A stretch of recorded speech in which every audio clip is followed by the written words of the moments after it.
Salut à tous, j'espère que vous allez bien. Juste un petit mot avant pour m'excuser si le son de la vidéo n'est pas terrible, parce que ça a été enregistré avec une petite caméra au Palais des Congrès. Mais en tout cas, j'espère que cette vidéo vous plaira, qu'elle vous instruira, et n'hésitez pas à envoyer plein de force à NJ sur Instagram. Allez, bon visionnage. J'espère que vous allez bien. On est très heureux de vous retrouver aujourd'hui avec NJ pour cette conférence sur les études de droit. Donc on va parler des études de droit et notamment de tout ce qui est, voilà, donc, le thème c'est difficultés et perspectives, parce que les études de droit c'est quelque chose qui est un petit peu anxiogène, qui est dur quand on a le nez dedans, mais à côté de ça, en ce moment, je pense que vous avez vu au Palais des Congrès, il y a beaucoup de solutions, beaucoup d'éditeurs, beaucoup d'avocats qui représentent aussi une frange un peu plus diversifiée de la population, et donc il y a des perspectives et des vraies évolutions. Et donc peut-être rapidement on va se présenter avant de commencer. Donc, ouais, ça marche. Je laisse mon ami consoeur NJ se présenter. Bonjour à tous, j'espère que vous allez bien. Donc moi c'est NJ, vous me connaissez peut-être sous le pseudo La Petite Pénaliste sur Instagram. Je suis actuellement doctorante en droit pénal et également auto-entrepreneuse. Je m'appelle Arthur, moi je suis ancien avocat.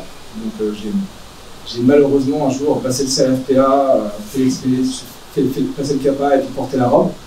Et en fait très rapidement, quand j'étais à l'école d'avocat, je me suis posé, c'était en 2016-2015, et je me suis dit, waouh, il y a plein de choses qui se passent dans le monde, on digitalise la finance, on parle de toute façon des RH, des applications numériques, etc., qui changent un peu la façon de se restaurer, et donc je me suis dit, en fait, dans le droit, il y a un truc qui se passe, c'est-à-dire qu'il y a beaucoup de données, j'avais l'impression en cabinet de m'ennuyer un petit peu et de faire des tâches qui étaient assez répétitives, et je me suis dit, il y a un truc à faire, et donc je me suis mis très tôt sur le segment des legal tech, de la transformation du droit, parce que l'idée c'était vraiment de dire qu'aujourd'hui le droit il est lointain, il est obscur, et donc on va essayer, avec la technologie, de rendre des services qui sont beaucoup plus adaptés aux justiciables. Et donc du coup j'ai bossé un an chez EY en tant qu'avocat et chef de projet legal tech, et puis après j'ai monté ma boîte de conseil en transformation digitale pour les professions juridiques. Donc j'accompagne les avocats, les directeurs juridiques sur toute la stratégie de communication, d'acquisition, mais aussi de la création d'outils numériques pour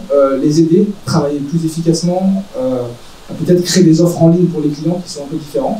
Et à côté de ça, j'ai une chaîne YouTube. Donc c'est une activité à part entière, et donc je teste les legal tech un peu comme du gaming.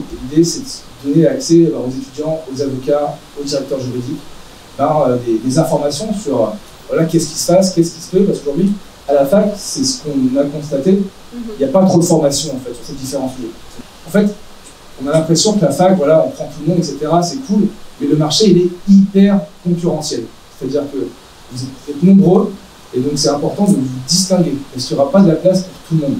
Et donc du coup, aujourd'hui, avec tout ce qui se passe, tout ce qui bouge, il y a vraiment la possibilité d'être les premiers, et même si tu n'as pas un niveau scolaire, académique qui est de ouf, fort, bah, tu peux réussir à être bon. Peut-être d'abord, toi, du coup, tu as un public qui est vachement axé licence sur Insta. Exactement. Et quels sont les retours que tu as notamment par rapport à la L1? Comment d'abord, parce qu'il y a beaucoup de lycéens, comment eux qui vont arriver, peut-être il y en a qui veulent faire du droit après? Et à votre âme. Et désolé, toutes mes condoléances, ça va aller. Et comment pour toi, tu voudrais aborder demain la fac en fait? Ah bah avec beaucoup de courage. L'abnégation. Dans un premier temps. Masochisme. Mais je pense que la première difficulté en fait, c'est concrètement le passage du lycée à la fac. En fait, il faut vraiment faut s'adapter au rythme universitaire qui est vraiment radicalement différent par rapport au lycée, parce qu'en fait, vous êtes un petit peu tout seul au final. Vous êtes tout seul, vous assistez aux cours, enfin personne ne va vous donner de devoirs à faire, et c'est ça la grosse difficulté, ça va être de s'adapter au rythme universitaire. En plus, il suffit que vous changez également de ville, il faut s'adapter aussi à votre nouvelle ville étudiante. Donc dans un premier temps, ouais, je dirais que l'enjeu c'est de s'adapter au rythme universitaire. Il ne faut pas aborder ça comme une fatalité. C'est-à-dire qu'il y a ceux qui choisissent de rester isolés, d'aller en cours ou de ne pas aller en cours, parce que vous pouvez ne pas aller en cours, juste faire ça, et qui sont un peu passéistes de leurs études, et ceux qui choisissent dès la première année de s'investir, d'être visible, de créer un réseau. Parce que concrètement, vous allez demain être amené à chercher des stages. Peut-être en deuxième année, peut-être en troisième année. vous allez être amené à devoir être en concurrence sur pas mal de choses, même pour les masters, avec des profils qui sont aussi très bons, qui sont un peu comme vous. Et donc, dès les 1, choisir finalement de commencer à faire son réseau, d'aller dans les assos de la fac, ils ont des cliniques juridiques, ils ont plein de trucs comme ça, de commencer à aller voilà, à des congrès à droite à gauche, comme ça, des conférences, d'aller parler aux gens, poser des questions, c'est l'occasion pour vous de faire votre réseau.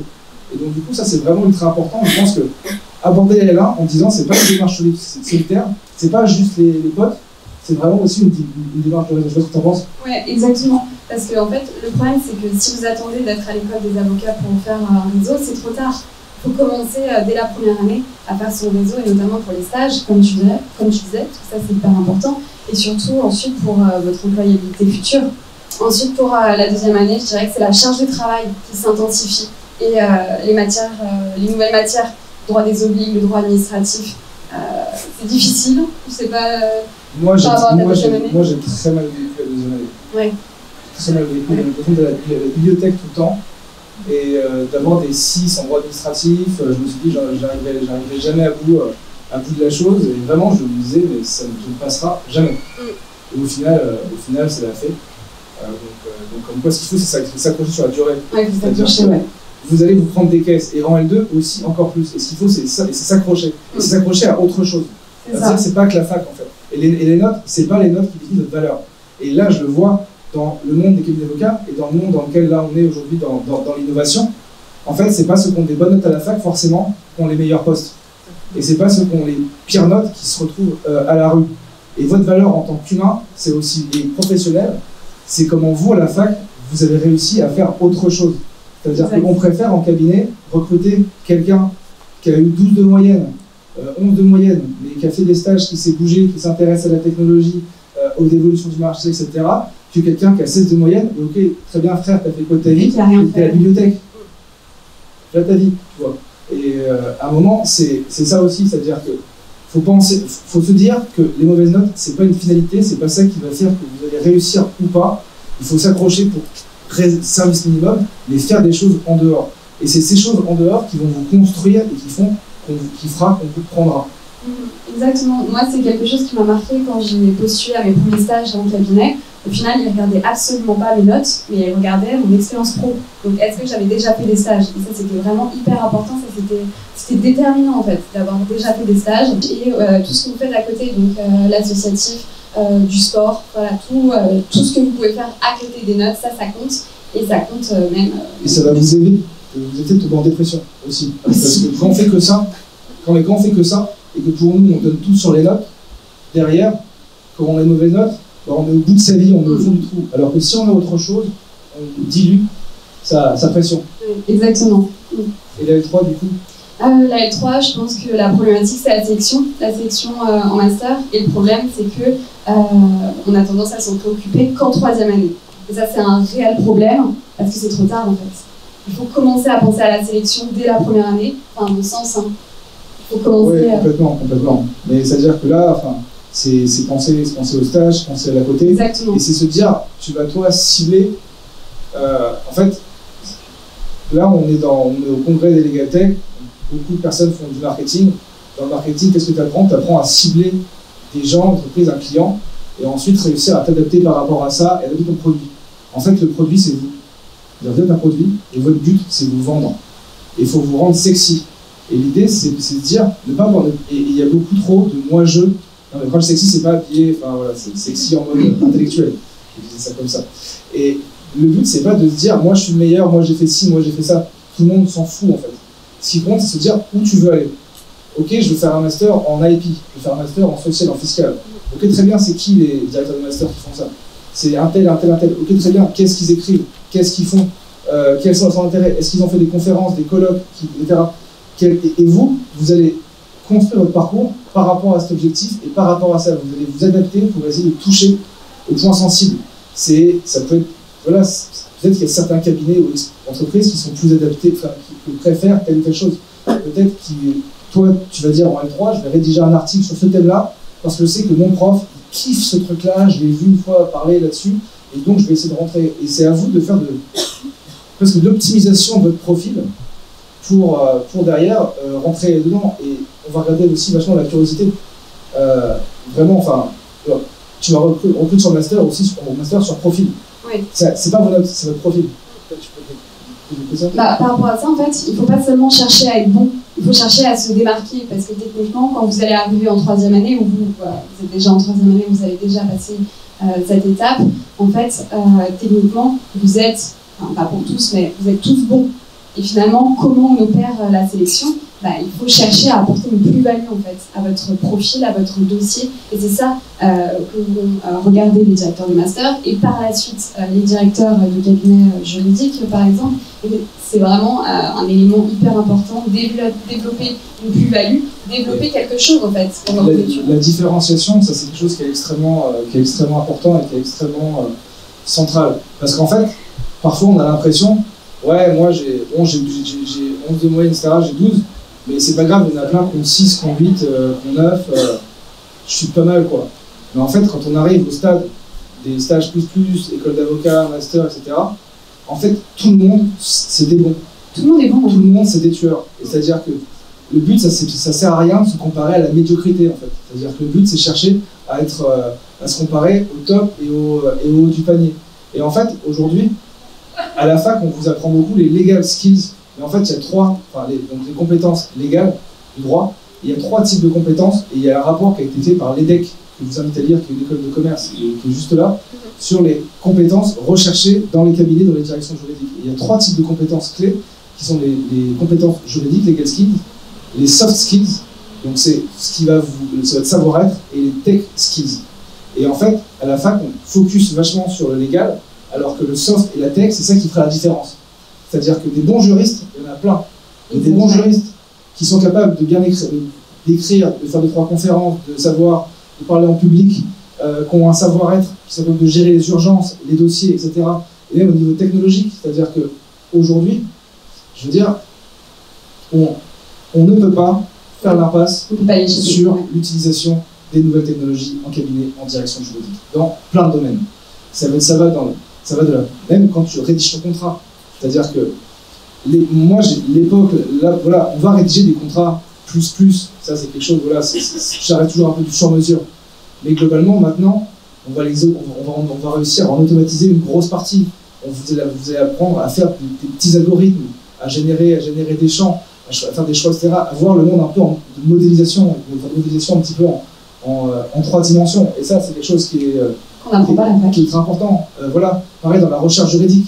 C'est-à-dire que l'époque où on allait rechercher dans le grimoire comme Dumbledore, etc., enfin ça c'est fini. C'est-à-dire que maintenant, on est vraiment, il y a des bases de juridiques, il y en avait déjà il y a quelques années, mais maintenant, il faut savoir, voilà, par exemple Predictis qui est là, ou qui est Sonetics, il propose des statistiques qui te permettent d'anticiper l'issue ou pas d'une décision de justice. Et c'est de te dire, en fait, toi, tu vas chercher de l'information, certes, et tu vas aussi aiguiller le client. C'est de dire, ok, très bien, dans ce cas-là, il y a peut-être une chance d'être condamné qui est vachement forte. Peut-être que tu vas encourager ton client à négocier, à transiger, à trouver d'autres manières de faire. Et en fait, toutes ces technologies. Et puis, il y a ça dans plein de domaines technologiques, et même par rapport au service que tu vas adresser au client. C'est-à-dire que le monde des avocats est hyper concurrentiel. Il y a 70 000 avocats, il y en avait plus de 62 000. 65 000 quand j'ai commencé à être avocat, donc il y a quelques années, il y en avait beaucoup. Il y a 20 ans, il y avait même pas la moitié, et là ça va encore augmenter.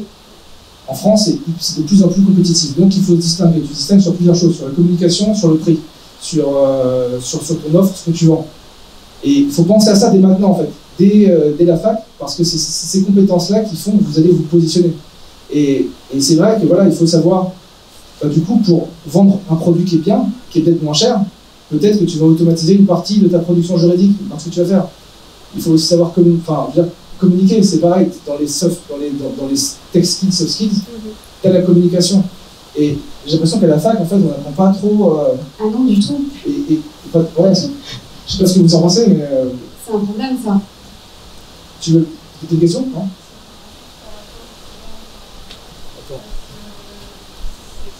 Vas-y, si tu veux. J'ai pas entendu.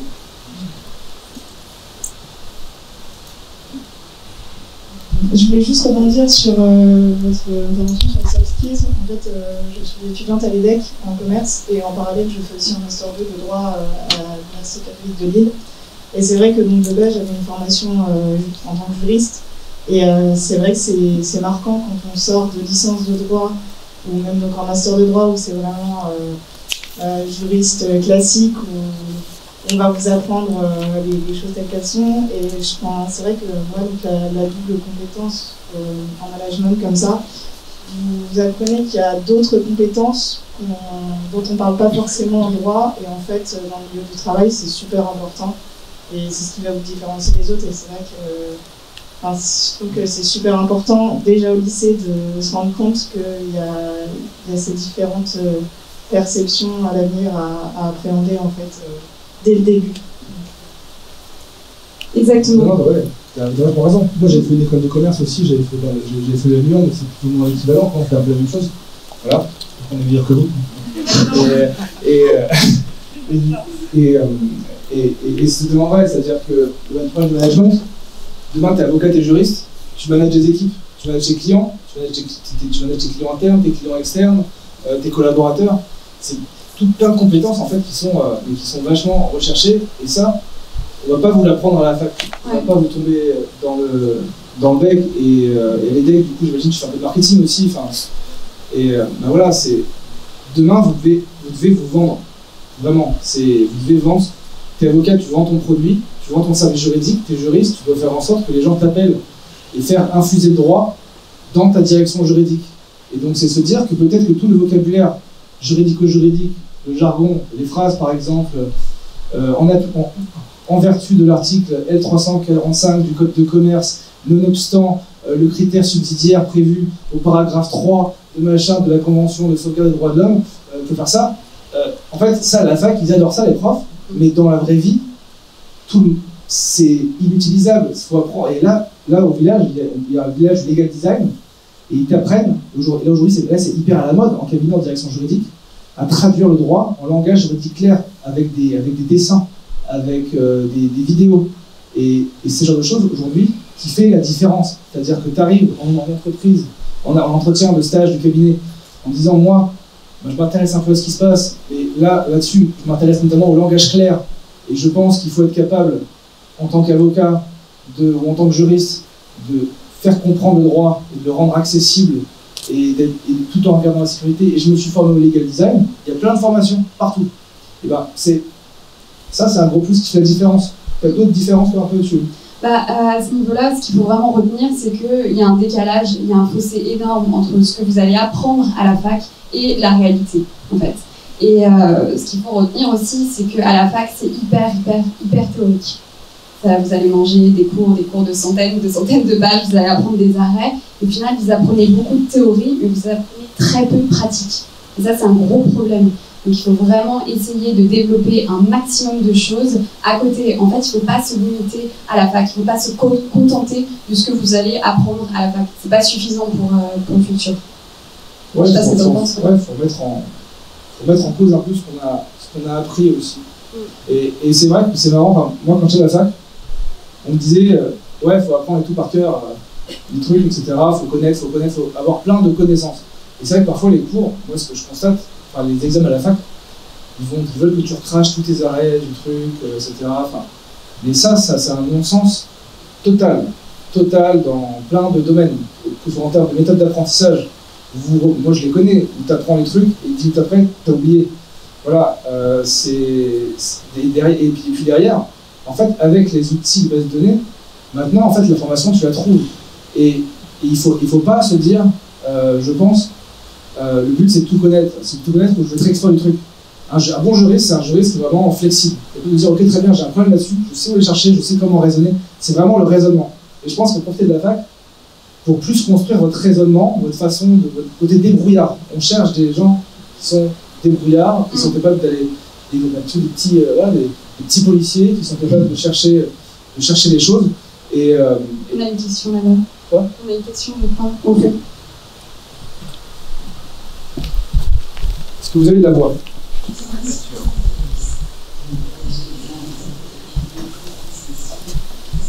Bonjour, je me permets juste d'intervenir parce que je trouve le sujet hyper intéressant et je pense que c'est intéressant pour les étudiants qui sont là.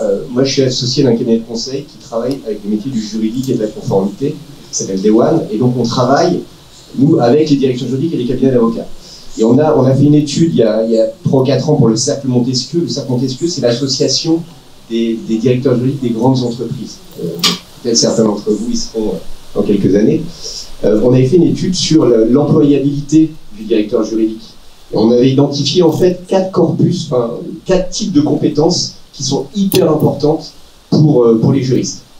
Ce qu'on a appelé, et vous pouvez le retenir, c'est pas facile, sous l'acronyme LBBD. L pour legal, c'est-à-dire que demain vous avez besoin de compétences juridiques. Ça c'est prérequis. Et vous l'avez tous très bien dit, un juriste il doit d'abord savoir dire, analyser le droit.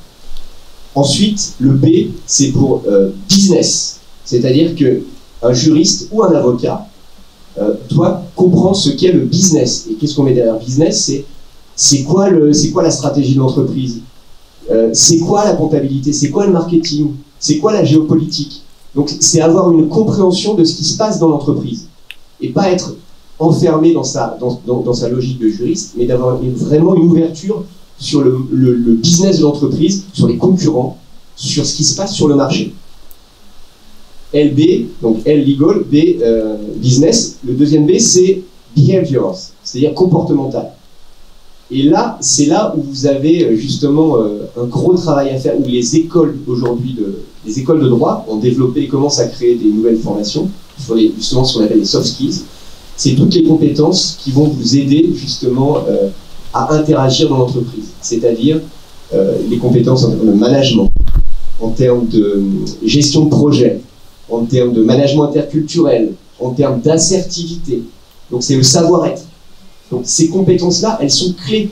Parce que demain, quand vous serez dans des directions juridiques, quand vous serez en entreprise, vous aurez besoin d'interagir avec des non-juristes. Et donc vous allez interagir avec eux. Il faudra qu'ils comprennent ce que vous leur dites. Parce qu'eux n'auront pas fait des études de droit comme vous et ne comprendront pas du tout ce que vous leur dites. Donc c'est important que vous sachiez aussi parler le langage du business. Et puis le dernier corpus de compétences, donc L, B, B, D, c'est le digital. Arthur en a parlé. Vous n'échapperez pas à la compréhension de ce qu'est le digital pour le droit. Ça ne veut pas dire que vous devez vous transformer en codeur ou en développeur, mais il faut que vous sachiez ce qui existe, c'est quoi une legal tech, qu'est-ce que c'est l'intelligence artificielle, à quoi ça sert, comment ça peut vous aider le juriste ou l'avocat. Et donc, vous voyez, on est loin de uniquement les compétences de droit, les compétences juridiques. Et donc, plus vous comprendrez ça tôt et vite, et plus vous rentrerez très facilement sur le marché du travail. Voilà, je voulais juste vous partager un petit peu ce retour d'expérience, parce qu'on travaille avec beaucoup de juristes. Merci beaucoup, c'était très pertinent. Et Day One, c'est aujourd'hui là, plus grand, c'est le conseil en stratégie pour la direction juridique, c'est des amis. J'aime beaucoup Olivier. Et non, mais c'est extrêmement juste ce que tu as dit sur vraiment la compréhension du business, s'intéresser au métier des gens et aux non-juristes. C'est-à-dire que c'est vrai qu'à la fac, souvent, on a tendance à rester entre juristes et à se dire, ouais, on est entre nous, etc. Et puis il y a souvent l'ego du juriste, oui. L'ego de l'étudiant en droit. C'est pas un ego, c'est un boulard, c'est un globe. Et ça, en fait, c'est tout ce qu'il faut tomber. Parce que les gens n'osent pas contacter les avocats et les juristes à cause de cet ego. Et vous intéressez au business, au marketing, à la compta, à la stratégie de l'entreprise, etc. En fait, c'est le meilleur moyen d'être un meilleur avocat. Parce que votre client, il a l'impression que vous comprenez sa vie, sa société, ses besoins, ses problèmes. Vous lui posez des questions un petit peu par rapport à ça, et il est à fond. Et c'est vrai qu'il y a un vrai input en termes de conseils si vous comprenez son business, et derrière il aura encore plus envie de vous appeler. Ouais, exactement, et surtout ce qu'il faut retenir, c'est qu'à la fac vous allez apprendre toute la théorie, mais la théorie, comme vous l'avez dit, c'est pas suffisant. Il faut développer votre savoir-faire, votre savoir-être, et ça vous allez l'acquérir en faisant des choses annexes à la fac. Ok? Donc ça vraiment. Peut-être tu peux parler de ce que tu as fait sur Insta. Pourquoi tu t'es mis, toi, en tant qu'étudiante, sur Insta, à poser du contenu tous les jours, qui prend du temps? Finalement, moi, j'ai commencé Instagram, c'était l'année dernière. Et j'ai voulu déjà me motiver moi-même. Ça, je pense que c'était le postulat. Je voulais me motiver moi-même en parlant tout simplement de droit, de mon quotidien. Et au final, maintenant, je motive les étudiants, du moins j'essaye. Je ne sais pas si ça marche effectivement, mais je pense. Moi, tu motives. Non, mais c'est important. C'est important, si vous avez une idée pendant votre licence, pendant vos études, d'aller au bout et de développer un business. C'est pas du tout incompatible, les études et la création d'entreprise. Et surtout, c'est vraiment une plus-value. C'est quelque chose de vraiment bien pour votre CV parce que ça montre plusieurs choses. Déjà que vous avez des idées, mais deuxièmement que vous savez vous organiser. Et ça, je pense que c'est important pour la pratique professionnelle en elle-même. Savoir jongler finalement avec vos études, tous les cours à apprendre, tous les exercices à faire et la gestion de votre entreprise. C'est vrai, là tu parlais d'entreprise, d'Insta, de business, et c'est assez marrant parce que souvent au lycée, moi je voyais, ou un peu à la fac, ah ouais non, TikTok, Insta, machin, c'est mal à bannir, là on est en classe, on est en cours, ou voilà ça, vos distractions, etc., ça ne fait pas forcément. En fait, ceux qui disent ça, ils ont rien compris parce que si vous voulez, aujourd'hui, qu'est-ce qui a de la valeur dans le business et dans le droit, c'est notamment des communautés sur les réseaux. Avoir des communautés et les structurer dès la fac ou dès le lycée, ça peut être Insta, TikTok, LinkedIn, YouTube, Twitch, que sais-je, ça vous met en position de force. C'est de la folie, parce que c'est de plus en plus compliqué de toucher des clients, il y a de plus en plus de monde, et nous on a fait tous les deux l'expérience de la création de contenu, toi sur Instagram, ouais, et moi sur YouTube, ça nous apporte des choses exceptionnelles tous les jours. Moi, tous mes clients viennent de YouTube, des gens veulent m'embaucher grâce à la communauté sur YouTube, les gens me payent cher pour que je parle de leurs solutions sur YouTube, et c'est pareil un peu partout.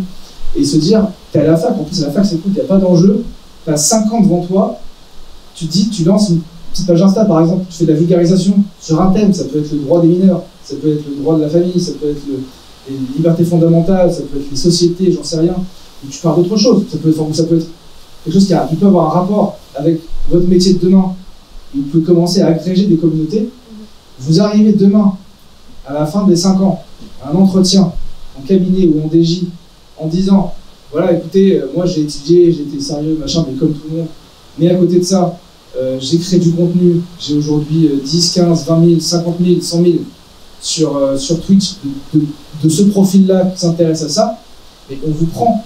C'est-à-dire que car pour les gens, pour les patrons, c'est des clients potentiels. C'est-à-dire, ils vont vouloir vous acheter pour ça. Et c'est pour ça qu'on parlait de se distinguer, et ça peut devenir un business alternatif. Hein. Nous, tous les deux, par la création de contenu, on touche des revenus. Oui. Ouais, par rapport à la création de contenu, littéralement, ça peut rapporter, c'est sûr. Donc, vous pouvez créer un business qui est en lien total avec vos études, et même dès la première ou deuxième année. Hein, on n'est pas obligé d'attendre forcément Master 1, Master 2. Il me semble, si je ne dis pas d'erreur, les barons du droit qui ont créé les arrêts illustrés. Astrid, oui. Il me semble que c'était en deuxième année qu'ils ont créé ça. Ouais, je crois que c'était en licence. Ouais. C'était durant la deuxième année. Donc vous pouvez commencer très tôt à développer un business, et puis après, ça peut être aussi totalement annexe aux études de droit. C'est pas obligatoire que ce soit en lien. Si vous avez envie, je sais pas, de monter une boutique de fringues, vous pouvez. Voilà. Si vous avez une idée, si vous trouvez quelque chose d'original, il faut le faire tout de suite. Parce que si vous attendez la fin de vos études, déjà l'idée, elle peut être prise. Et puis tout à l'heure, là, on parlait formation, les compétences que tu avais justement expliqué qu'il fallait avoir. Il y a deux possibilités pour les avoir. Soit on va en cours, soit je le prends tout seul. Et en fait, en créant une entreprise, un business, en fait, c'est la meilleure des écoles. C'est-à-dire, moi par exemple, toi tu as l'EDEC, tu disais, moi j'ai fait le Lyon, mes compétences en marketing, etc., en vente, je ne les ai pas appris à l'école. À l'école, c'était vraiment le sujet, c'était quelle soirée qui pécho. Enfin, c'était vraiment, il n'y avait pas de vrai travail. Alors que c'est sur place, c'est en travaillant que tu apprends. Et je pense que la meilleure école, c'est l'école de la vie, de la pratique. L'école de la vie, ouais, exactement. Exactement. Parce que moi, par exemple, à titre personnel, je me confronte à la compta. Donc, je sais bien qu'on a des cours de compta en licence. D'ailleurs, il faut être très attentif parce qu'au final, ça peut servir. Mais il y a énormément de choses qu'on n'apprend pas à la fac et qu'on est obligé d'apprendre tout seul. Par exemple, faire une déclaration à l'URSSAF. Déclare, Je suis obligée. Mais voilà, ça, on n'y apprend pas finalement. Et c'est des choses hyper pratiques qu'on a besoin de savoir. Et pour parler de pratique et plus juridique, par exemple, si vous ne faites pas de stage, et ben finalement, vous allez attendre de rentrer à l'école des avocats pour apprendre la pratique juridique. Ça, on ne l'apprend pas à la fac. Apprendre à faire, je ne sais pas, une requête ou une assignation. Moi, j'ai jamais appris ça. Oui, puis surtout si tu attends l'école d'avocat pour faire ça, Ouais. t'es mort. T'es mort, tu ne trouveras pas de bon stage. Enfin, si, après. Enfin, en tout cas, il n'y a pas de bon ou mauvais stage dans le sens où chaque cabinet est un peu différent. C'est une expérience. Ça dépend de vos objectifs en tout cas. Mais on peut avoir, quand on vise haut et qu'on veut taper un bon cabinet d'avocat par exemple, honnêtement, moi j'étais dans le cabinet anglo-saxon. Voilà, tout le monde a eu 13, 14 années à la fac si ce n'est plus, tout le monde a fait les top masters en droit, tout le monde a fait une école de commerce, HEC, l'EDEC, Sciences Po, ou un master à Stanford ou Harvard à côté. Tout le monde a fait des stages depuis la 3e année, etc. Et du coup, il faut dès maintenant, en fait, dès le début, prendre en compte la mesure de ce qui va se passer et se dire comment je peux faire pour avoir les compétences que les gens recherchent. Et c'est vraiment ça, c'est aller voir des entreprises, pareil, en fait, aller parler aux gens, c'est vachement bien. Tu vas parler tu lisais les rapports, il y en a plein. Rapport Camilleri, rapport de l'EDEC, rapport de DEWA, rapport plein de choses, qui comprennent, qui t'expliquent quelles sont les compétences qui sont cherchées, quels sont les profils qui sont un petit peu en vogue, et allez parler aux gens et vous construisez-vous aussi par rapport à ça et par rapport à vos objectifs. Oui, totalement, oui. C'est juste une petite question sur l'école de commerce, comme on en parle. Est-ce que vous pensez que c'est vraiment pertinent de faire, par exemple, de passer en école de commerce en parallèle de ses études de droit? Enfin, je pose cette question parce que j'hésite à faire un double master, justement, droit des affaires et plus école de commerce. Rien. Ouais. Ou est-ce qu'en fait, c'est pas vraiment nécessaire parce que j'entends beaucoup de retours sur l'école de commerce aussi, comme quoi on n'y fait pas grand-chose, que plus la fête que vraiment travailler, donc je me demande si c'est vraiment utile en soi. Bah, ça, je dirais que ça dépend vraiment du profil et des objectifs futurs. Tu pourras peut-être en parler plus que moi, parce que moi, j'ai pas du tout fait d'école de commerce en parallèle. Moi, j'ai fait école de commerce et j'ai des cours aussi en école de commerce. Et en fait, j'ai une hypocrisie dans l'école de commerce, c'est-à-dire que, en fait, est-ce qu'en école de commerce, tu vas apprendre autant qu'à la fac de droit? Non. Est-ce que tu vas travailler énormément? Non. C'est pas les mêmes exigences. Et puis en fait, le lieu n'est pas construit pour ça. En revanche, la concurrence est telle sur le marché qu'un des critères de sélection, c'est ça.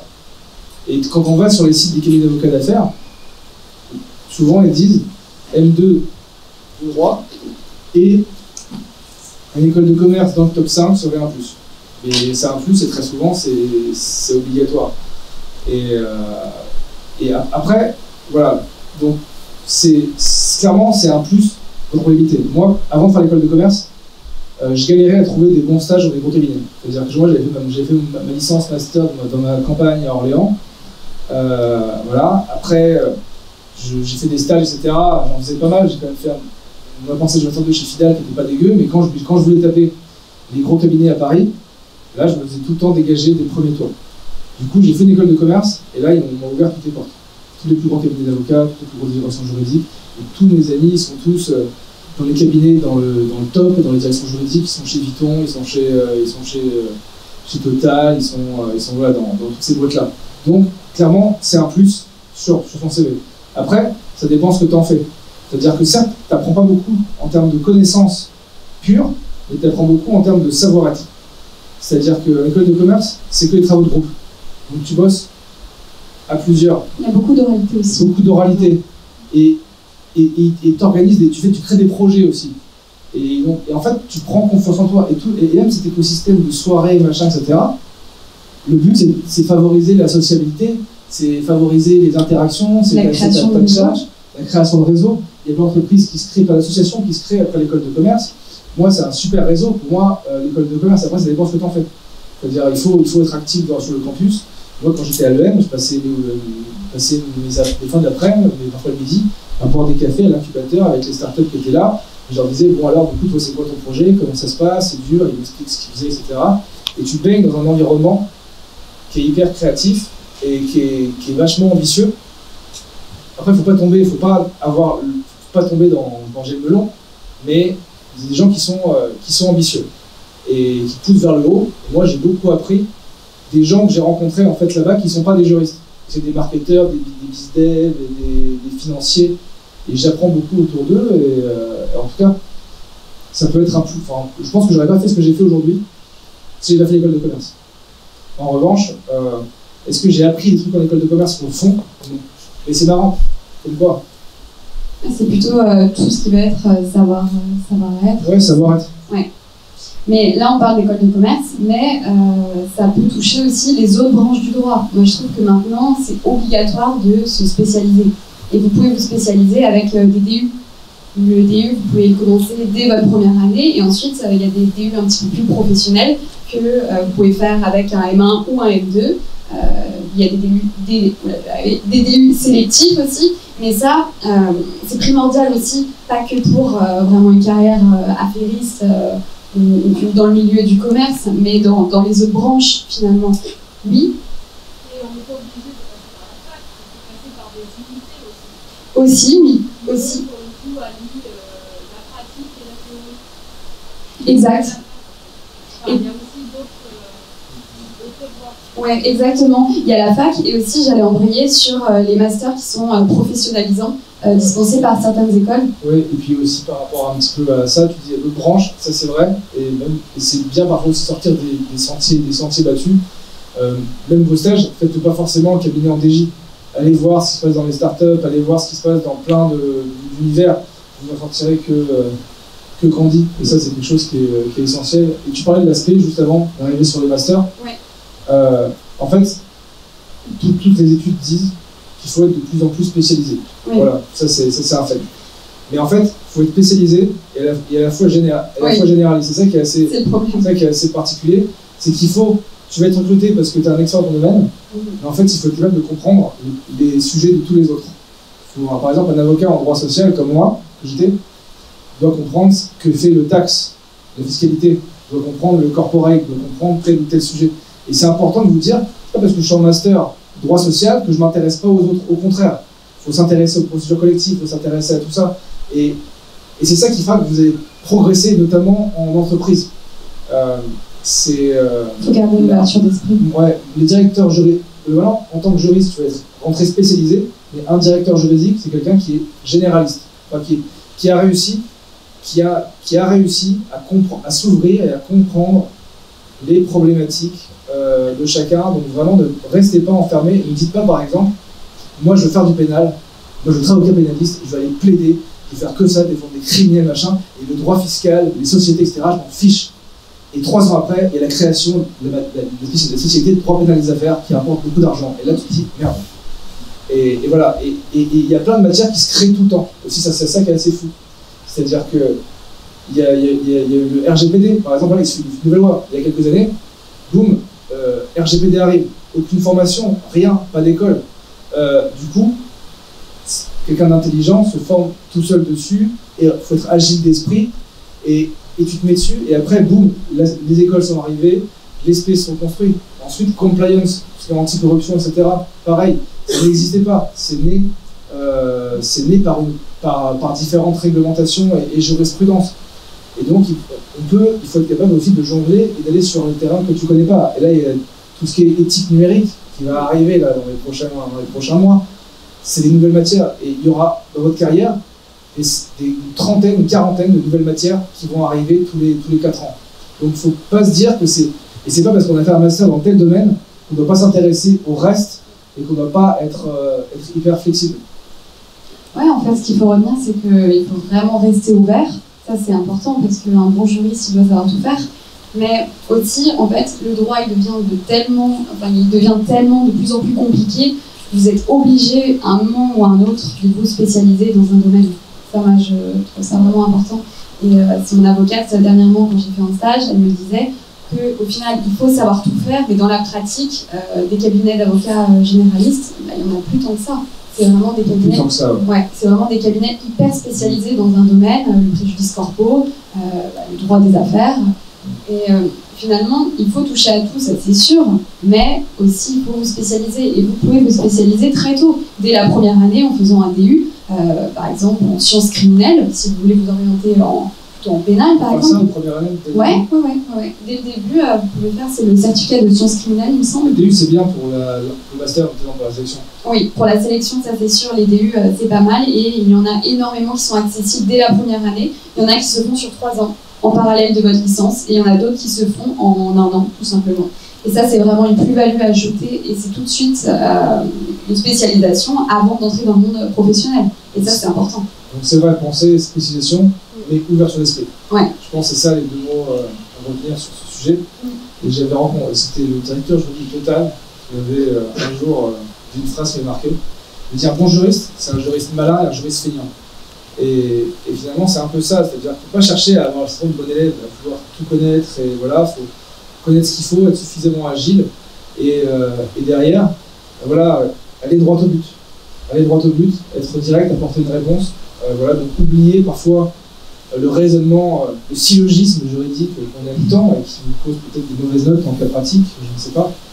Donc voilà. Ouais, il faut être précis, il faut être concis, et il faut surtout, et ça je pense que c'est une qualité, mais s'adapter à son public, s'adapter avec la personne. Exactement. Ouais, parce que vous n'allez pas toujours être face à des professionnels du droit, comme tu l'as dit tout à l'heure, vous allez être face à des non-juristes, il faut savoir aussi parler, traduire en fait, faire de la traduction juridique. Demain, au fil du droit social, vous ne parlez pas à un employeur de PME comme vous parlez à un salarié, comme vous parlez à un responsable RH, comme vous parlez à un directeur juridique ou un syndicat. C'est-à-dire sur la même matière, problème, tu as 5 manières de communiquer qui sont différentes. C'est pareil, tu as un client, tu fais du pénal, tu as un client qui vient de la cité, dealer, tu ne vas pas lui faire ta grande dissertation juridique, et à l'inverse, tu te retrouves avec le directeur juridique de telle société, peut-être que ta consultation va sera un peu plus précise. Donc vraiment, on va s'intéresser aux gens, aux clients et pas aux avocats. Pas faire que de l'entre-soi. Parce que souvent, c'est vrai que à la fac de droit, tu as vachement les juristes qui sont entre eux, qui font que des soirées de juristes, qui mettent sur le profil Twitter la petite balance et disent « Ah, je suis étudiant en droit », mais arrêtez. Genre, crève. Et non, mais genre, essayez de juste être ouvert, pas être prétentieux, s'intéresser aux gens qui font des choses qui sont différentes, parce que vous comprenez aussi leur langage. Et ça crée votre esprit, ça évite l'entre-soi, la fameuse consanguinité du monde du droit. Et derrière, vous comprenez un petit peu mieux ce qui se passe. Il y a une question. Une contribution. On parle pas, en fait, c'est devenu tellement évident. En fait. Il y a aussi la question de la langue. L'anglais, voilà. Pour le juriste français aujourd'hui, l'anglais, c'est non négociable. Et une autre contribution par rapport aux soft skills. Alors, on passe 5 ans de faculté de droit à étudier, par exemple, la question des contrats, aussi bien la théorie générale que les contrats spéciaux dans les domaines de plus en plus spécialisés. Pourtant, pendant toutes ces années, on n'a pas beaucoup fait cours de négociation. Ça, il faut vraiment investir là-dessus. Pour s'intéresser notamment à la négociation dans le domaine au centre d'intérêt. Merci. Oui, ça c'est sûr, c'est hyper intéressant. On n'a pas parlé de l'anglais, mais l'anglais c'est important, en fait, c'est même la base aujourd'hui, je pense que c'est nécessaire. Ouais.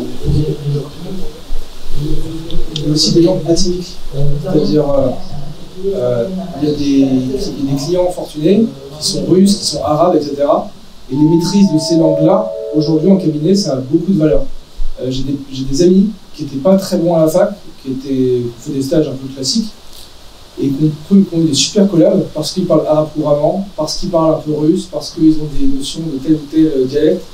Ça c'est hyper, enfin en tout cas ça peut être un plus.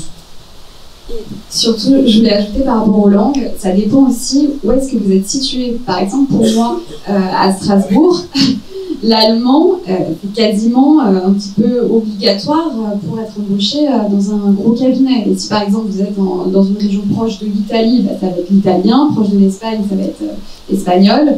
Donc ça c'est important aussi, en fonction de votre lieu, de votre localisation. Et là actuellement je bosse pour un cabinet d'avocats. On est en train de lui faire un site web en français et en corse. Donc il y a des, parfois il y a aussi des singularités locales qui vous permettent de vous différencier. Et surtout aussi, à côté de ça, bah, il y a la connaissance du droit local aussi. Voilà, je ne suis pas du tout strasbourgeoise, mais j'ai appris le droit local. Ça, faut le connaître. Ça, c'est sûr, et c'est une difficulté, il faut y penser. Dans tous les ménages, moi, je n'y ai pas pensé, par exemple, mais je n'avais pas de connaissance du tout en droit local, donc il faut s'adapter. Ça, l'adaptation, c'est hyper important. Une question. Oui, c'était une petite question pour revenir sur la spécialisation. Vous dites qu'il faut se spécialiser très tôt, et ma question c'est à quel point cette spécialisation peut nous enfermer. Par exemple, si je me spécialise en droit des affaires et que 3 ans après je me dis que je préfère faire de la politique publique de l'environnement, est-ce que justement, comme je me suis déjà spécialisée dès le début, ça me couperait en fait certaines portes, ou est-ce qu'il faut vraiment savoir dès le master en fait ce qu'on veut faire précisément? Quel est votre avis là-dessus? Bah, moi, je dirais que ça ne coupe pas vraiment de porte, parce qu'au final, même si vous êtes spécialisé dans un domaine et qu'au final vous changez d'avis, vous pouvez toujours rebondir. C'est sûr que ça va être un petit peu plus compliqué parce que ce n'est pas votre domaine de référence, mais ce n'est pas du tout impossible. L'avocate chez qui j'ai fait un stage, par exemple, elle n'avait pas du tout de profil au niveau du droit de la famille. Elle avait fait un master, elle avait fait que du pénal, et au final, elle s'est redirigée en droit de la famille et des personnes. Donc même si finalement elle avait une formation très très pénaliste, elle est partie en droit des personnes et de la famille, et ça n'a pas posé de problème. Globalement, tu peux faire des ponts, évidemment, déjà je suis totalement d'accord avec ce que tu as dit, mais tu peux faire des ponts dans des spécialités qui sont complémentaires. C'est-à-dire que passer de la fiscalité, de la TVA intracommunautaire au droit pénal pur, peut-être que c'est plus compliqué, et encore, c'est possible. Ça va être dur, oui. Mais globalement, moi j'en connais plein, mais j'ai plein d'exemples qui ont changé. Hein. Moi-même j'ai changé, pour le droit social, je passe sur du legal operations, mais j'en connais plein qui ont fait d'autres choses, et ça peut être vachement aussi intéressant. Honnêtement, les gens après ils vous recrutent sur votre motivation, votre mood, la cohérence, pourquoi vous faites ça. Et voilà, moi j'en connais beaucoup qui ont fait du droit bancaire, qui sont passés ensuite au droit des sociétés, qui viennent de finance, de fiscalité, qui sont passés au social, et qui sont en vrai, il y a beaucoup, les changements, ça se fait quand même assez facilement. Et pareil, quand il n'y a pas de métier, la compliance. Avant, il n'y avait pas de master en compliance. Moi, j'ai plein de potes qui viennent de social, d'affaires, de financement, de telle ou telle spécialité, qui sont partis en compliance. De toute façon, il n'y avait pas de formation. Donc, au pire, viens comme tu es, et puis adapte-toi. Et du coup, donc non, c'est largement possible. Et faut pas s'enfermer dans la tête. Et parfois, il y a des matières qui peuvent être hyper complémentaires à d'autres pour un employeur. Qui va dire, par exemple, ok, toi, tu as fait tu viens du droit des affaires pur, etc. Moi, j'ai un cabinet en droit social, tu veux changer. En fait, je pense que tes compétences en compta, en chiffres, etc., ça peut être vachement bien pour tout ce qui est protection sociale, pour tout ce qui est URSAF, etc. dans cette matière-là. Donc, on va te mettre un peu dessus. Et tu vas te former, tu vas rattraper ensuite sur la pratique, mais tu apportes quelque chose. Donc au final, c'est pas impossible, même si c'est difficile, c'est pas du tout impossible, et au fond, il faut rester motivé. Si vous n'aimez pas ce que vous faites, forcément, à un moment, vous vous posez les bonnes questions, soit vous allez être malheureux toute votre vie, soit vous décidez de changer de domaine, il faut sauter le pas. Voilà. Oui. Je voulais juste revenir sur ce que disait le monsieur tout à l'heure par rapport à l'anglais, et pour faire un parallèle aussi avec ce que vous parlez souvent d'ouverture d'esprit, etc. Ça s'adresse surtout aux lycéens et aux licences. Mais vraiment, par expérience, moi je suis en Master 2 et j'ai fait un Erasmus d'1 an en licence 3. Et ça a déterminé mon entrée en Master, clairement, au niveau de la sélection. Je sais que c'est ça qui a fait que j'ai été prise dans le Master dans lequel je suis, parce qu'il n'y a pas encore beaucoup de gens qui font un Erasmus. Et c'est valorisé non seulement pour l'anglais, les langues en général, que ce soit même espagnol, italien, arabe, russe, mais surtout l'anglais, il faut le dire quand même. Et aussi, ça démontre que vraiment, vous voulez vous ouvrir aux autres. parce qu'on parle d'une nouvelle culture, il faut s'adapter. Très souvent, on a un job étudiant à côté pendant l'année Erasmus, ça peut être aussi très enrichissant puisque c'est justement pas forcément en rapport avec le droit. Et tout ça, ça va faire de vous quelqu'un de vraiment complet. Quand vous allez arriver en master, ça va vraiment faire la différence. Ça sera toujours valorisé. En plus de ça, vous reviendrez bilingue. Enfin, vraiment, on n'en parle pas assez de l'Erasmus, mais je pense que c'est une très belle expérience et il faudrait l'encourager plus souvent. Exactement, c'est vrai, on n'a pas du tout parlé de l'Erasmus, mais c'est un plus pour votre dossier de sélection, ça c'est sûr. C'est hyper intéressant. Vous voulez rebondir sur l'Erasmus? Juste, ce qui est marrant, c'est qu'à la fac, les profs vont vous dire ne faites pas Erasmus. Non, mais vraiment, ils vont vous le dire. Et beaucoup. Et du coup, moi je l'ai vu, j'en connais plein, c'est pareil. Maintenant, il faut apprendre le droit. L1, L2, L3, M1 français. Mais ça, c'est une déconnexion complète des enjeux des cabinets, etc., des enjeux du marché. Donc, voilà, je trouve que remarque très pertinente. Je voulais revenir justement sur l'Erasmus parce que j'en ai aussi fait un en L3 et j'ai eu l'impression que pour les masters, beaucoup m'ont refusé en me disant niveau insuffisant parce que j'avais pas fait de droit en L3 justement. Et certes, ça peut être valorisé en termes de dans les cabinets d'avocats, ce genre de choses, mais pour intégrer vraiment les masters, je me demande en fait si c'est forcément pertinent. Ça doit vraiment dépendre des universités. Je sais pas trop, mais c'est pour ça que j'ai un avis un peu différent là-dessus. Mais voilà.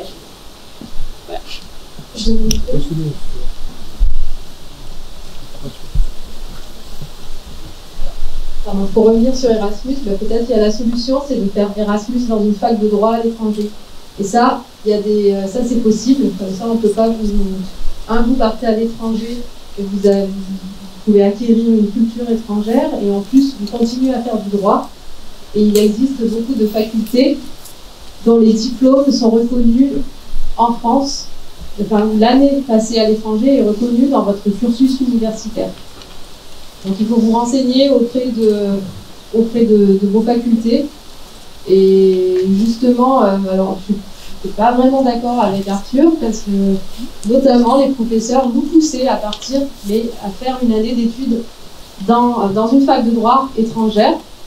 Mais ils nous poussaient à le faire parce que justement ça nous permet d'avoir une diversité et un petit plus sur le CV dont vous parliez tous les deux. Après, je pense que des profs qui l'encouragent, il y a aussi beaucoup qui l'encouragent pas. De toute façon, c'est... Il y a des deux, de toute façon, ça dépend sur plusieurs écoles. C'est aléatoire, ouais. Moi, je sais que ma fac encourageait beaucoup. J'ai fait ma licence à Lyon 3, donc encourageait énormément. Mais pour faire un Erasmus, c'était hyper sélectif. Je ne sais pas si c'est toujours le cas, mais c'était très sélectif.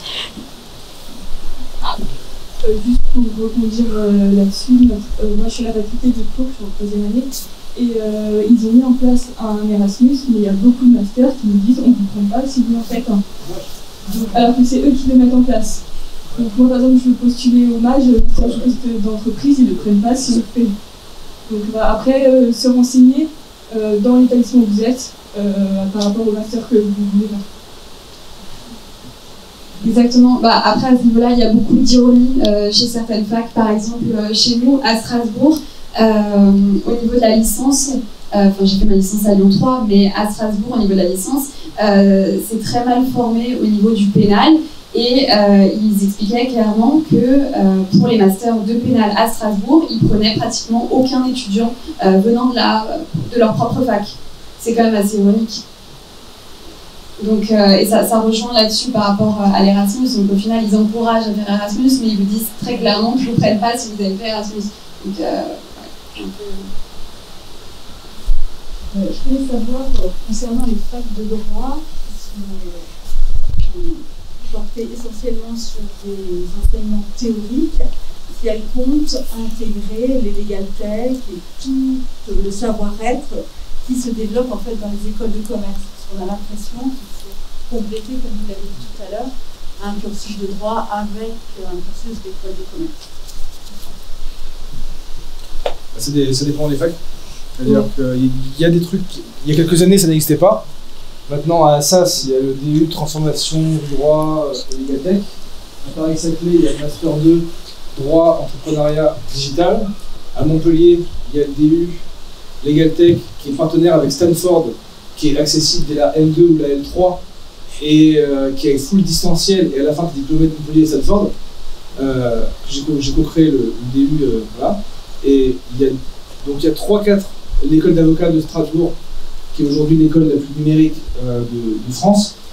L'EFB, l'école bureau de Paris, qui a le lab de l'EFB, on donne, c'est une initiation, une ouverture tranquille par rapport à ça.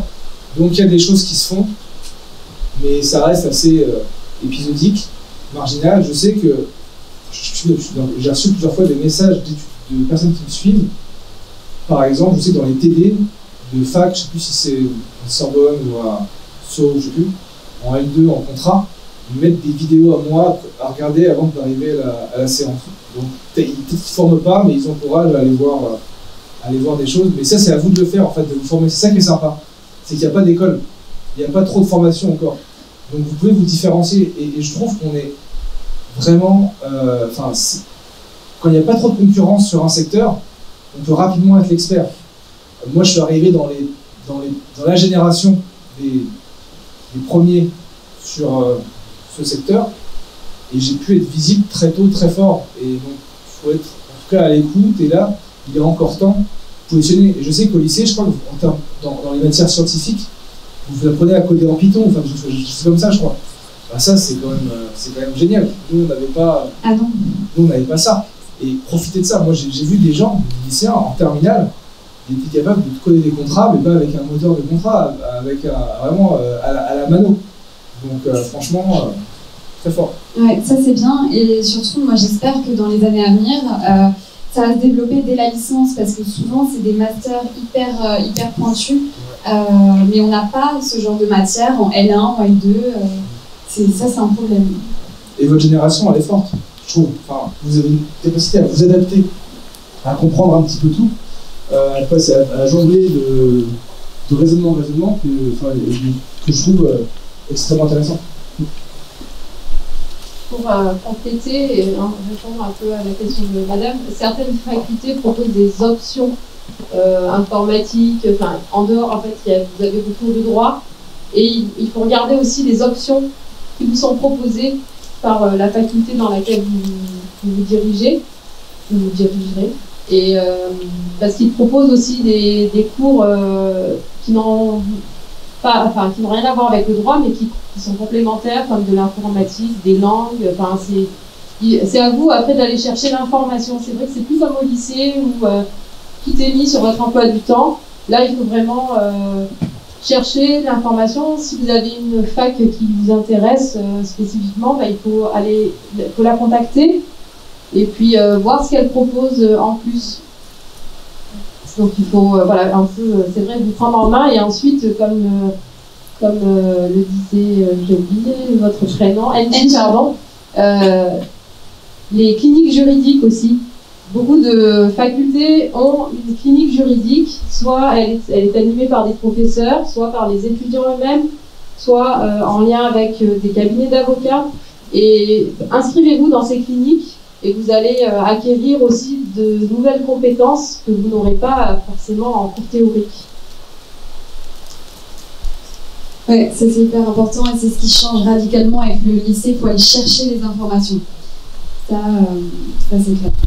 Être curieux, on revient. Ouais. Et finalement, on va essayer de répondre à cette question. Être étudiant en droit en 2021, c'est quoi ? Moi, je dirais que c'est savoir s'adapter aux nouvelles exigences, s'adapter au monde contemporain, s'adapter aux nouvelles technologies, et pas se limiter aux enseignements théoriques de la fac. Et c'est pas forcément une mauvaise chose, ça vous laisse la possibilité de vous exprimer, de créer quelque chose, vous êtes un petit peu autonome au final. C'est pas que du négatif, c'est pas forcément quelque chose d'hyper difficile. Il ne faut pas que ce soit effrayant, il faut voir le côté positif au niveau de la liberté que ça peut engendrer en fait. Vous voulez rajouter quelque chose ? Non, mais c'était parfait. Non, mais voilà, c'est être agile d'esprit, quoi. C'est être agile, c'est rester ouvert, c'est se dire que aujourd'hui comme c'est, demain ça va être dans 3 ans ça va être encore très différent. Pas s'enfermer dans des cases, pas s'enfermer dans des parcours, dans des filières, pas chercher à voir son insertion, pas chercher à voir son parcours à 5-10 ans, quoi. Moi je me rappelle quand j'étais à la fac, ça pas si longtemps que ça. Ouais. Et les gens disaient, ah bah moi je vais faire ce master de là, après je vais faire l'école d'avocat, je vais être là pendant 5 ans chez lui, je vais pas s'associer derrière, et c'est fini. C'était tracé. C'est fini. Maintenant, chaque jour est un combat, quoi. Et chaque jour, tu fais ce que tu peux, tu t'adaptes. Voilà, tu as un Covid. Durant le confinement, j'ai des milliers d'amis qui ont été licenciés du jour au lendemain en cabinet d'avocat. Clair. Ça a été très vite. Et même dans tout type de cabinet. Et il y a des matières qui se sont vraiment développées, d'autres qui se sont écroulées.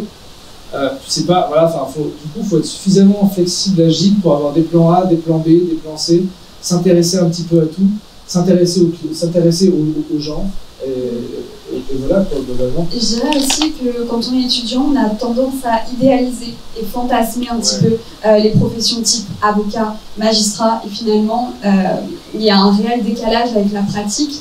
Et au niveau des chiffres, juste pour finir là-dessus, il faut savoir qu'il y a quand même un quart des jeunes avocats qui quittent la profession avant 10 ans d'exercice. Donc, il ne faut pas forcément s'enfermer dans les grands métiers qu'on connaît, qu'on idéalise. Il faut, la réussite, c'est vraiment d'arriver à créer quelque chose et finalement se créer son métier de rêve. Et sur le fantasme, souvent je me rends compte quand je donne des cours dans des écoles de droit, même si maintenant je suis un peu plus dans des cours Master 2 et EFB, etc. Mais quand parfois ça m'arrive de faire une conférence en licence, et je parle aux étudiants, souvent ils me disent je vais être Dupond-Moretti ou leur-inspecteur. C'est vraiment, il y a une dimension très caricaturale du métier. Je vais être avocat ou magistrat.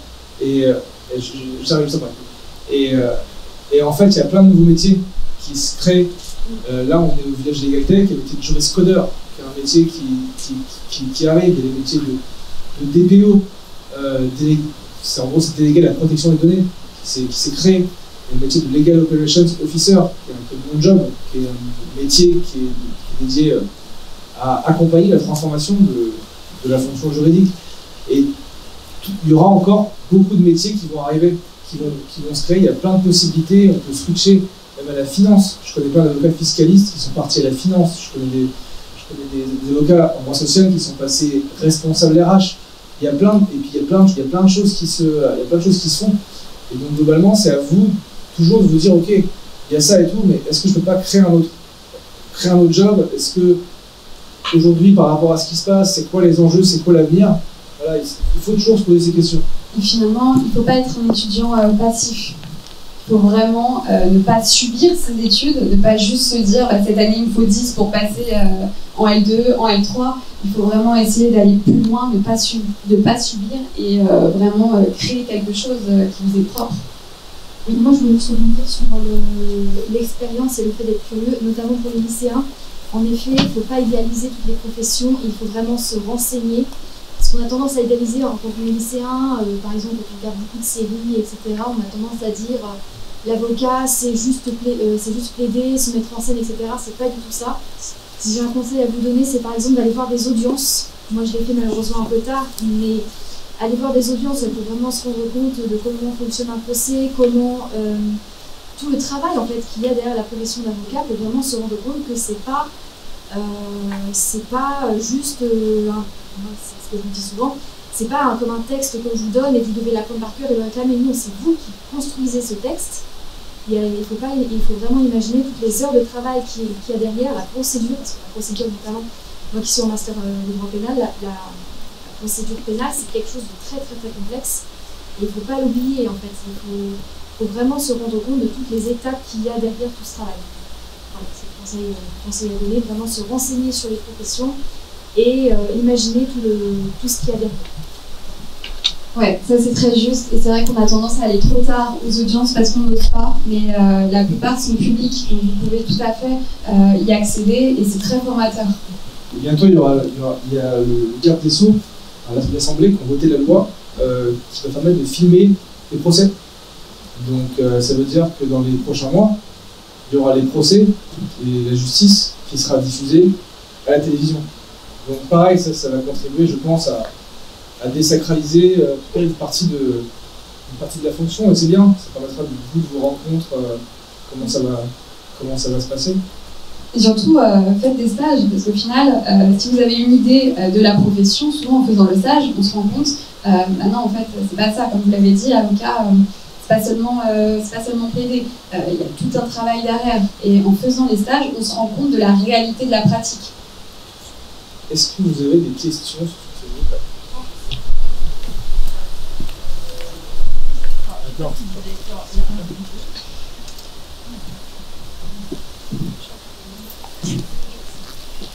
Quand vous dites faites des stages, de ce que je sais moi, L1, L2, souvent ils ne sont pas acceptés en stage. Alors, ça c'est vrai, c'est une problématique quand on est en première année. Souvent, c'est très très difficile de trouver un stage, mais c'est pas impossible. Ça arrive quand même. Alors, est-ce que vous avez des secteurs qui sont plus susceptibles de prendre des L1, L2 ou il faut vraiment au petit bonheur la chance? Je sais pas sur ce que tu en penses, mais... Concrètement, pour les stages en cabinet, etc., dans le monde du droit pur, effectivement, c'est pas facile, il y a plein de structures qui ne prennent pas. Celles qui peuvent être intéressées par vous, c'est les toutes petites structures qui vont chercher un stagiaire non rémunéré pendant 1 mois, 2 mois. Ça le fait. Voilà, il faut tomber sur la personne qui a besoin à ce moment-là, il faut s'y prendre vachement à l'avance, 6 mois, donc entre 3 et 6 mois à l'avance, et sinon c'est le piston. Tu connais quelqu'un qui connaît quelqu'un, et là tu peux faire ça. Voilà. Et sinon c'est en dehors aussi, ça va être sinon en dehors du droit. Il y a plein de startups qui cherchent des petits jeunes, qui commencent, etc. Il y a plein de... Mairie, par exemple, c'est con, mais mairie, votre ville, qui peut être intéressée par vous prendre, quelqu'un... Enfin, il y a des stages possibles. En tout cas, ce qu'il faut, c'est pas rester inactif. Il faut aller les chercher. Mais c'est vrai que c'est une réalité, c'est pas facile. C'est pas du tout évident en première et en deuxième année de trouver des stages. Ça, c'est vrai. Personnellement, j'étais allée dans un tribunal en terminale et j'ai parlé avec tous les avocats que j'ai pu trouver. Et j'avais été en voir une dans le cadre du lobby, donc facile auprès du droit. Et en fait, elle m'avait pris en stage dès la première année, donc ne pas hésiter à aller au contact dans les tribunaux, les trouver. Et en général, quand ils voient que vous êtes motivé, il n'y a pas de raison qu'ils ne vous prennent pas dès la première ou deuxième année après. Peut-être que j'ai eu de la chance, mais si ça peut vous aider. Oui, c'est sûr, parfois il ne faut pas hésiter à contacter, à aller direct au contact et avoir un petit peu de culot et demander tout simplement, ça c'est sûr. Il y a aussi un truc, c'est complètement hors contexte, mais j'y pense, sinon je vais oublier. J'ai appris aujourd'hui que du coup il y a la première thèse sur la Legal Tech qui a été soutenue en France, et cette personne était au lycée François 1er à Fontainebleau. Donc c'est comme quoi il y a... c'est une statistique, c'est une exception. Mais voilà, c'était la parenthèse, sinon je l'ai oublié, je vous ai oublié. Mais oui, du coup, on disait sur le stage, il ne faut pas hésiter à aller directement au tribunal, croiser un avocat et littéralement lui montrer votre motivation, lui montrer votre détermination. Et puis, voilà, si vous avez de la chance, il vous prend, et puis sinon, vous pouvez essayer. Et là, tout à l'heure, on parlait de la création de contenu sur les réseaux. Il ne faut pas hésiter, que ce soit avocat ou juriste. Celle-là, on a Sarah, qui est quand même responsable juridique à Londres, dans une belle boîte, qui est une des premières tiktokeuses juridiques en Angleterre. Et voilà, donc comme quoi on peut être très sérieux et faire du contenu accessible et ouvert au grand public. Des questions? Voilà. Monsieur Briand. Ah, c'est bien, c'est pas. Si vous voulez, je peux partager un petit peu.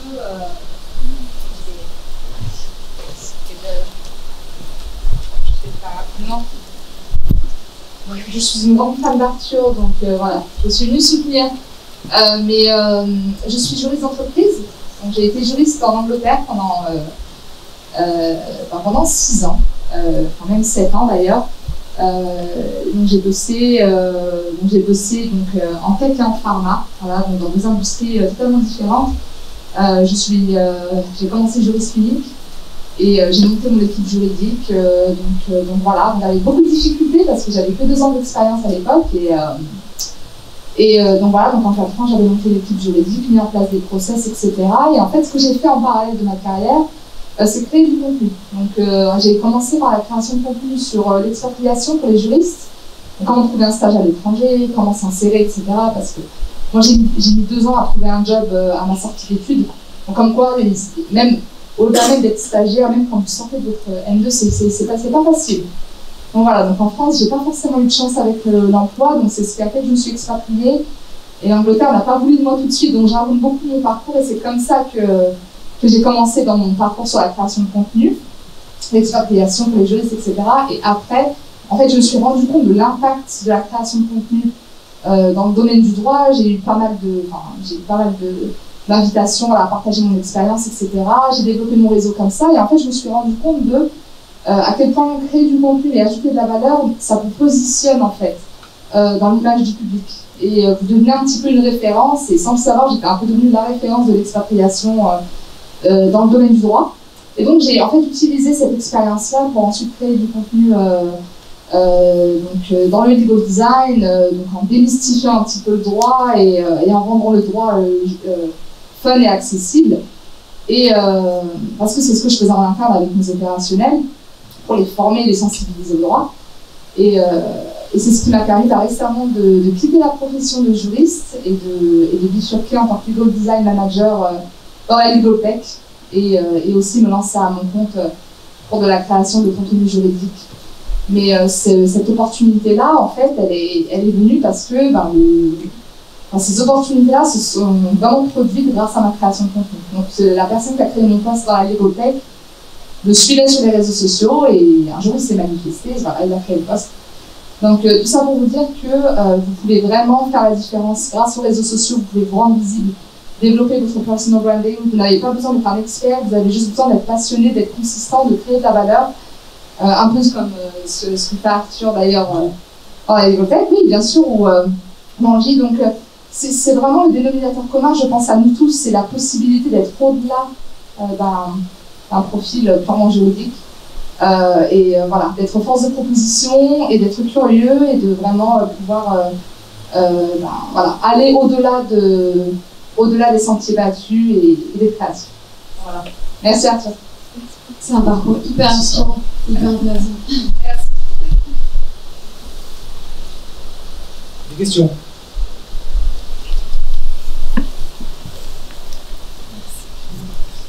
C'est une question un peu précise par rapport au CRFPA et du coup ça sera aussi adressé à Arthur parce que c'est peut-être un retour d'expérience aussi sur la profession d'avocat. Du coup pour ma part j'ai passé le CRFPA là en septembre et je l'ai raté comme beaucoup de gens cette année malheureusement et du coup beaucoup de remises en question par rapport à l'intérêt de passer cet examen quand on n'a pas forcément la vocation d'être avocat et notamment au niveau de la crédibilité quand on, par exemple Arthur, quand vous êtes plus avocat maintenant, mais vous avez toujours le statut, je pense, aussi aux yeux de vos clients, peut-être.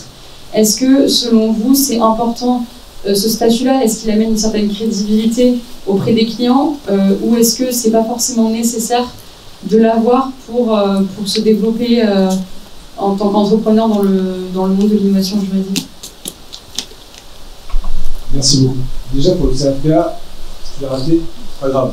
C'est-à-dire qu'en vrai, c'est un examen bête et méchant d'apprentissage avec un facteur chance, etc.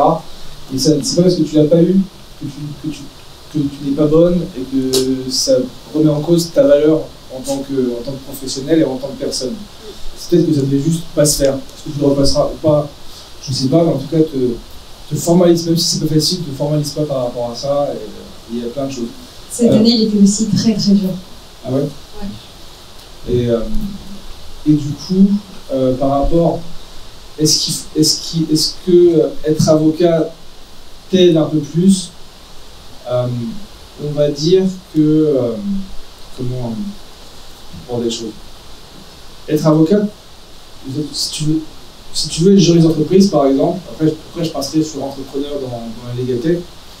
Si tu veux être juriste d'entreprise, c'est vrai qu'il y a beaucoup de juristes qui ont passé le barreau et qui étaient avocats.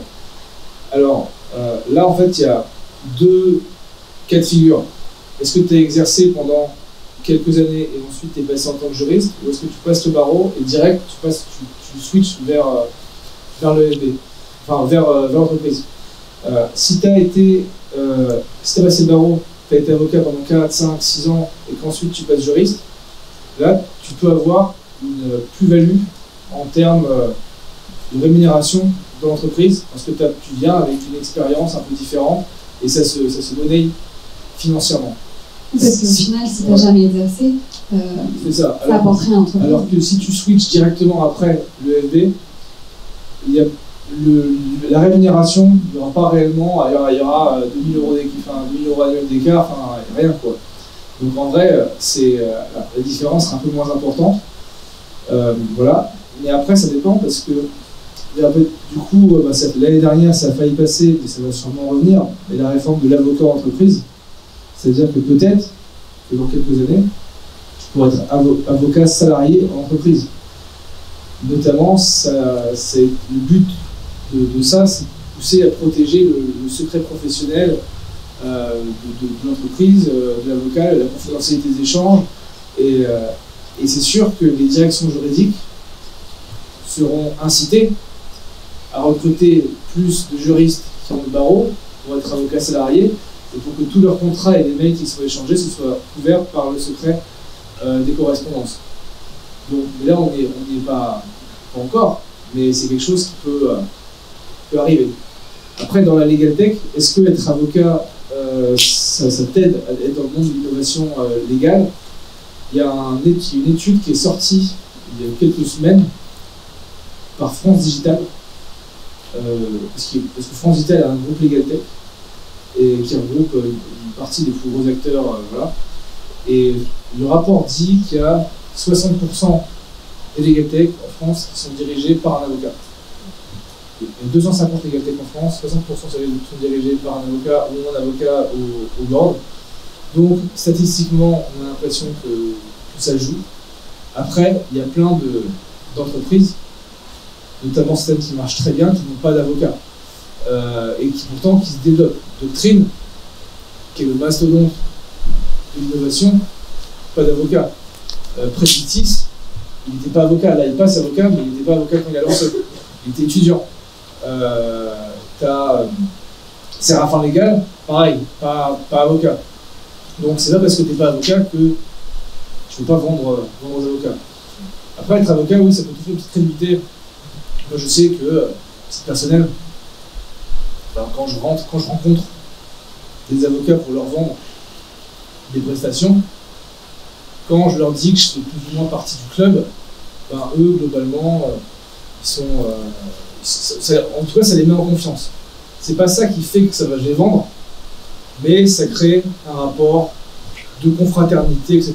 Il ne prend pas de haut, comme il peut prendre certaines personnes qui sont pas avocats. Il dit bon, je ne vais pas lui faire à lui parce qu'il connaît, on est dans le même petit groupe.